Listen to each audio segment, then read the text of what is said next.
안녕하세요. 저는 이승현이라고 합니다. 여러분은 창조주를 믿으시나요? 만약 창조주의 존재를 믿으신다면 그렇게 믿는 이유는 무엇 때문인가요? 아무런 증거나 이성적 판단 없이 믿는 것은 맹신에 불과함으로 위험할 수 있습니다.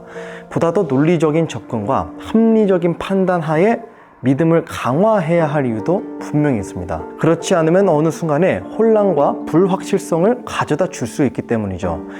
여러분들은 창조주를 믿는 그 믿음에 증거가 있습니까? 반대로 만약 창조주의 존재를 믿지 않으신다면 믿지 않으시는 이유도 분명히 있어야 할 것입니다. 왜? 어떻게?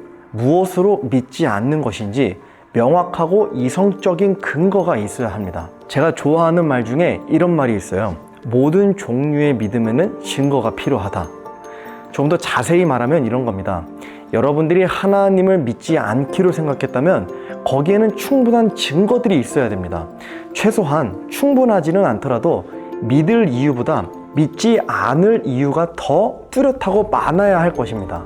그래야만 창조주를 믿지 않는 여러분들의 믿음이 합리적으로 여겨질 수 있기 때문입니다. 하지만 여러분, 믿지 않을 이유가 더 많다는 것에 충분히 확신하고 계세요? 여러분들이 창조주를 부인할 수밖에 없는 이유와 증거들을 충분히 검토해 보셨습니까? 거기에는 명확한 증거가 있습니까? 그게 정말 확실합니까?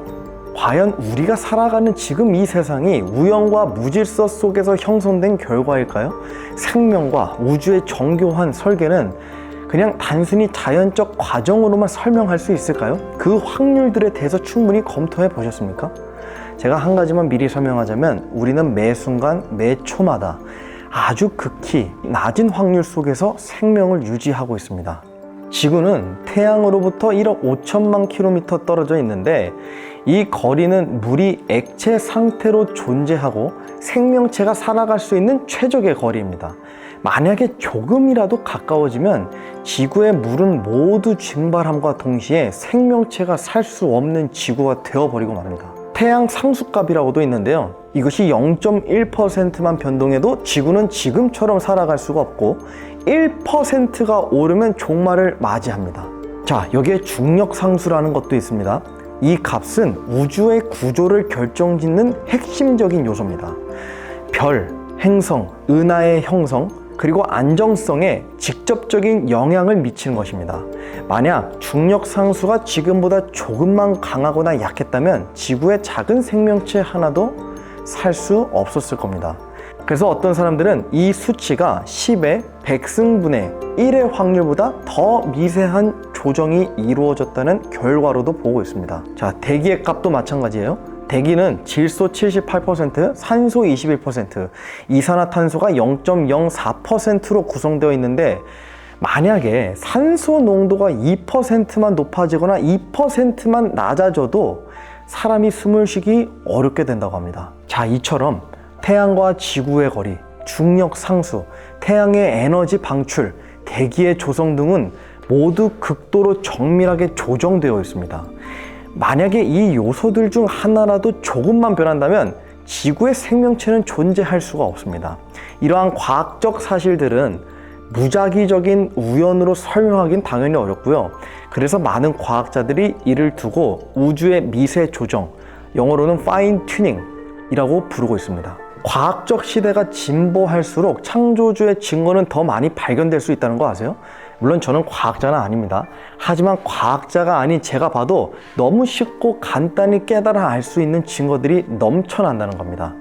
안 믿을 이유보다 믿을 이유가 더 많다는 뜻이에요.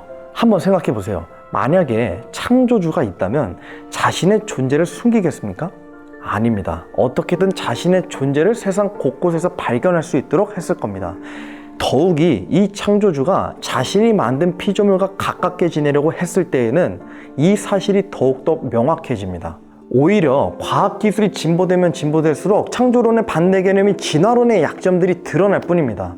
제가 하나의 예를 들어보면 과학기술이 이만큼 진보되고 많은 시대가 흘렀음에도 여전히 진화론의 가장 핵심이라고 할 수 있는 과도기적 화석, 이 중간 단계 화석을 찾지 못하고 있습니다. 그래서 과학계에서 이것을 미싱 링크라고 합니다. 잃어버린 고리라는 뜻이죠. 진화론의 출발점이라 할 수 있는 단세포 생물이라는 게 있습니다. 특히 단세포 생물의 기원에 대해서가 항상 이슈가 되는데, 진화론자들은 모든 생명의 처음을 설명하는 과정에서 단세포 생물이 복잡한 생명체로 진화하여 결국 가장 복잡하고 완성 형태 생물인 인간에 이르렀다고 주장합니다. 이게 진화론의 또 핵심적인 내용 중 하나예요. 근데 이 가설은 아직까지도 증명된 바가 없습니다. 또한 단세포 생물이 인간이 되기까지 점진적으로 나타나야 하는 화석들이 있습니다. 예를 들면 단세포 생물이 파충류, 양서류, 어류, 또 현대 인류까지 되려면 점진적으로 진화해야 하는데, 그렇다면 중간 단계의 어느 생물 형태가 반드시 화석으로 나타나야만 돼요. 하지만 아직까지도 이런 화석은 지구 어디에서도 발견된 적이 없습니다. 자, 심지어 진화론자들의 주장에 따르면 그 중간 단계의 화석이 현대 모든 생명체들보다 압도적으로 많은 시간을 거쳐왔기 때문에 화석도 그 시간에 비례하여 압도적으로 많이 나타나야 돼요. 하지만 중간 단계의 화석은 등장하지 않고 완성 형태인 현대 생물들의 화석만 등장할 뿐이죠. 그러니까 생물이 진화가 아니라 처음부터 이런 완성형 형태로 존재했다는 겁니다. 그동안 진화론을 지지하는 과학자들이 진화론을 어떻게든 입증하기 위해서 화석을 여러 방법으로 조작해서 끼워 넣은 것들이 대부분입니다. 즉, 생물과학의 정점이라 불리는 진화론에도 진화의 증거인 중간 단계 화석이 없으므로 믿음이 필요한 영역이라는 거예요. 자, 그렇다면 이제 제 질문은 이렇습니다. 만약에 진화론에서 주장하는 생명의 기원과 생명의 진화에 어떠한 증거도 없고 발견과 관찰도 없다면 진화론을 믿는 것이 과연 합리적이라 할 수 있을까요? 제가 창조주를 믿는 이유 중 하나가 바로 이것 때문입니다. 생명의 처음 시작과 생명의 존재 이유가 설명되지 않기 때문이에요. 우주를 포함한 이 세상은 굉장히 복잡합니다. 굉장히 복잡해요. 정교한 질서와 또 체계를 가지고 있습니다. 심지어 그런 복잡한 세상 안에 사는 모든 생명은 단순한 화학 반응의 결과물로 설명하기에는 또 너무나 복잡하고 고도로 조직된 시스템이죠. 많은 예를 들 수 있지만 세포 하나만 보더라도 그렇습니다. 수많은 단백질, 유전자, 효소들이 정교하게 협력하여서 매 순간 매 초의 생명을 유지하고 있는데, 이러한 복잡성이 말도 안 되는 확률에 의해 우연히 발생했다고 믿기에는 합리성을 찾기가 매우 어려웠습니다. 뿐만 아니죠. 우주의 정교한 법칙은 왜 존재하고 어떤 이유로 그렇게 정교한 구조가 유지되고 있는지, 그렇다면 우주의 처음은 어디서부터인지, 만약 우주의 처음이 무언가에 의해 나온 것이라면 그 무언가는 어디에서 나온 것인지, 이런 존재의 근원에 대한 질문은 과학적으로 설명이 불가합니다. 그래서 결국 이런 질문에 답하기 위해서는 자연 법칙들을 초월하고 이 모든 것의 기원에 대한 최초 원인, 이것이 필요합니다. 그리고 모든 것의 최초 원인을 모든 것을 설계하고 디자인한 존재, 즉 창조주로 상정하는 것이 가장 논리적이고 합리적인 믿음이라는 결론에 도달하게 됩니다. 하나만 더 짚어보겠습니다. 과학이라는 것은 존재하는 것들이 어떻게 작동하는가를 발견하고 설명하는 거죠. 그러니까 왜 존재하게 되었는가, 이와 같은 존재의 이유 자체는 물을 수가 없습니다. 존재의 이유를 설명하려면 그것을 존재하게 만든 자만이 존재의 이유를 설명할 수 있기 때문입니다. 마찬가지로 우주를 관찰하고 우주에 대해 설명할 수는 있습니다.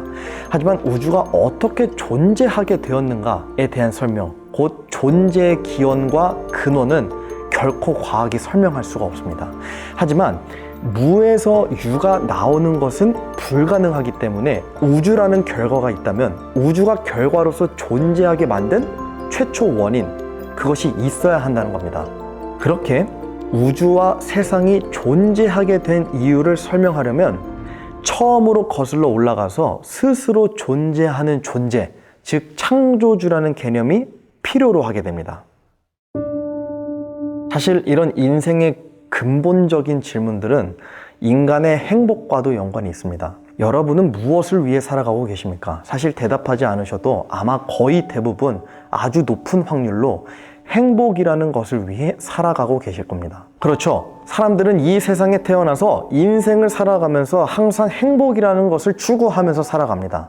적어도 어떤 힘듦이나 아픔을 위해 살아가는 존재는 세상 어디에도 없습니다. 모두가 더 나은 내일과 미래의 행복을 위해서 오늘을 살아갑니다. 주로 이런 것들은 어릴 때부터 가정에서나 학교에서나 인간관계 속에서 자연스럽게 추구하게 되는 이상이거든요. 그러다 보니까 우리는 일상에 묻혀 살아가면서 인생의 근본적인 질문, 우리는 왜 존재하는가? 이 모든 것은 어떻게 시작되었는가? 이런 것들에 대해 깊이 고민하지 않게 됩니다. 그저 지금 눈앞에 있는 목표들, 더 나은 성적, 좋은 직장, 안정된 삶, 이런 것들이 인생의 전부인 것처럼 여겨집니다. 그 결과 생명의 처음이나 창조주의 흔적이나 증거들을 찾으려는 마음조차 사라지고 창조주라는 개념 자체에 더 이상 관심을 두지 않게 됩니다. 하지만 만약 그것을 발견한다면 지금까지 우리가 쫓아온 행복보다 더 본질적이고 궁극적이며 차원이 다른 참된 행복이 있다는 사실을 발견하게 될 겁니다. 뿐만 아니라 행복을 추구하지 않아도 되는 삶을 살게 될 수도 있습니다. 차원이 다른 행복, 이것을 추구한다는 것은 무엇을 의미할까요? 말 그대로 지금 우리가 살고 있는 차원에서는 정의할 수가 없는 행복입니다. 왜냐하면 차원이 다른 행복이라는 것은 종류가 다르기 때문입니다. 우리가 보통 말하는 행복은 대부분 현재의 만족이나 가까운 미래의 성공에 초점이 맞춰져 있어요. 그러니까 좋은 직장, 안정된 수입, 건강한 삶, 이와 같은 것들이겠죠.